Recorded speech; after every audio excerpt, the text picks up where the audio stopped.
Bonjour, petite vidéo pour nos clients des marchés sur la plantation des tomates. Clients à qui je donne souvent des conseils, une vidéo sera plus parlante. Donc là, on a déjà planté sur cette partie-là. On a planté sur bâche, donc film étirable pesé à la dérouleuse. Comme vous pouvez voir, on fait la même chose sur les salades. Là, je vais vous faire un petit tour de manière à vous montrer une autre manière de planter qui est sur toile tissée. Donc si vous voulez me suivre.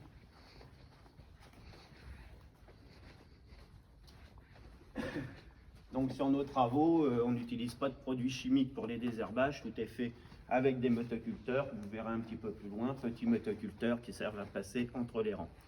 On utilise aussi un peu de foin, on a des parties qui sont paillées sur certaines plantations, parce qu'on fait beaucoup de plantations de fruits et légumes, et vous verrez sur d'autres vidéos comment on les fait derrière.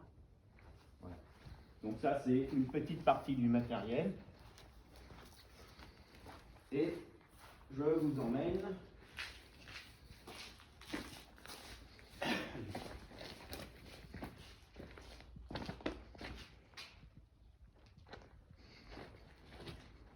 je vais vous montrer nos légumes. Donc nous les préparons nous-mêmes en pépinière, nous les faisons grandir sur place et on les plante sur place. Ça permet d'avoir une plante qui est acclimatée déjà sur notre région et je pense qu'on a un meilleur résultat au niveau de la fructification et de la production. Donc là, on a plusieurs légumes, hein. On a des concombres, on a des tomates qui ont été repiquées il n'y a pas très longtemps. Là, vous avez de la courgette, vous avez des cardons, vous avez des aubergines, en fait tout ce qui est planté chez nous sur place. Là, des poivrons notamment. Toute cette zone-là est réservée sur la plantation du site. On a sur notre serre, donc qui part à l'avant quand on est sur les marchés. Donc là, vous reconnaîtrez Irène qui vend sur le marché, qui est en train de préparer ce qui va être planté aujourd'hui. Voilà, je vais vous montrer donc la plantation sur paillage. Paillage et toile tissée, comme je vous disais.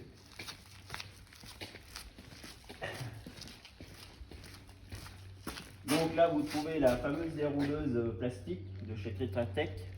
Un peu compliqué quand on n'est pas habitué sur les réglages pour bien la peser, qu'elle soit bien tendue.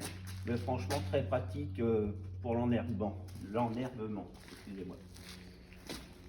Donc là, on arrive sur la plantation de la serre de tomates, en sachant on fera une autre vidéo sur tout ce qui est plantation en extérieur plein air, qui est un peu différente parce que là on plante des pots beaucoup plus gros, et là ça nous permet de les coucher, comme j'explique souvent sur le marché, pour un meilleur enracinement, et après on vient remettre du foin ou de la paille sur les pieds pour éviter l'évaporation. Là, la paille est remplacée par la bâche, mais on a l'obligation, je vais vous montrer, de planter debout. Donc, je vous montre ça.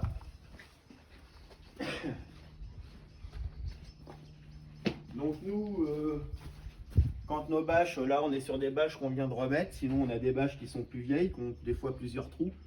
Mais l'idée, c'est de conserver, ces toiles-là peuvent durer une dizaine d'années, et c'est de les conserver, de réutiliser tout le temps les mêmes bâches pour les mêmes choses.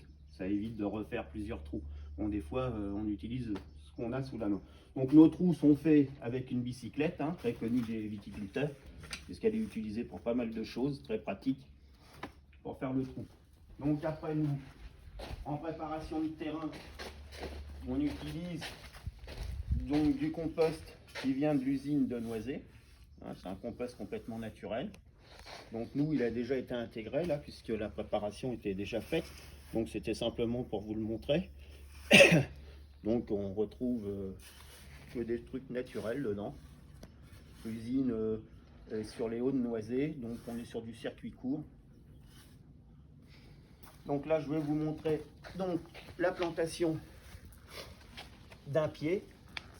Donc vous pourrez voir que nous, on a des pieds, on les plante parce qu'ils ont été en pépinière il y a 1 mois et demi.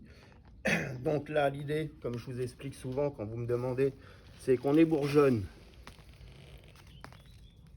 tout le bas de la tige. Voilà. Parce que tous les petits poils que vous voyez là, en fait, ce sont des futures racines. Après, on enlève le pot.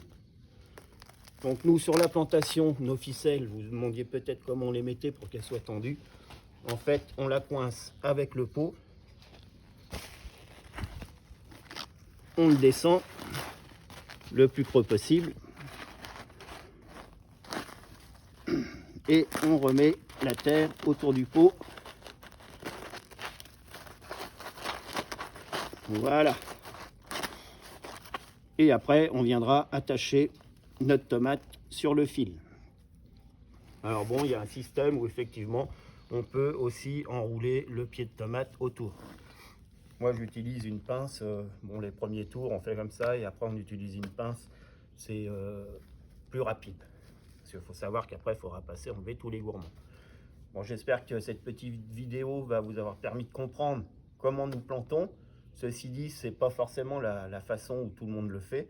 Nous, c'est celle qui nous convient le mieux sur les bâches. Et je vous montrerai comment on fait après en extérieur. Merci, à bientôt.